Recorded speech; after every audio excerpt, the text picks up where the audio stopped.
সালামু আলাইকুম বন্ধুরা, তবে দেখতেই পাচ্ছেন এটা হলো রাইজের মনের পাখি নাও, যেটা ওই নাওটা যেহেতু বহুত দিন পরে খোলা হইলো, কারণ আজকের থেকে সপ্তাহ 10 দিন আগে পানির থেকে ওঠানো হয়েছিল। মিস্ত্রি যায় কাইলা হ্যাঁ আস্তে আস্তে ওঠাতে দেরি, কারণ মিস্ত্রি এমনি দেরি করে নাই, কারণ আরেকটা জায়গায় নাও বানাইলো যেটা রাইজে রাখি, ওই নাওটা পানিতে নামানো হলো।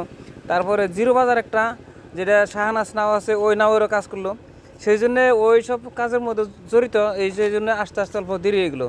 তো আজকে সকালবেলায় আসছে, আসার পরে নাওটা খুলে মোটামুটি দেখেন পরিপূর্ণভাবে কাজ করতেছে। আর এই যে পেপারটা টানাইলো, এটা হলো বৃষ্টি, যাতে বৃষ্টি পড়লেও কাজটা চলে, সেই জন্য এই যে এই পেপারটা টানানো হয়েছে। এই যে আর বৃষ্টি অলরেডি কিন্তু পড়তেছে, তো সেই জন্যেই তো সবাই এই নাওয়ের সাপোর্টার যারা, তারাই পারলে শেয়ার করে দিবেন, যাতে যত সাপোর্টার আছে সবাই জানতে পারে যে নাওয়ের রাইজের মনের পাখি নাও টানে উঠাইয়া কাজ চলতেছে অলরেডি, তো জোজা চলতেছে। সবাই পারলে শেয়ার করে দেবেন, কারণ এই নাওয়ের যদি মহব্বত থাকে তাহলে শেয়ার করে দেবেন।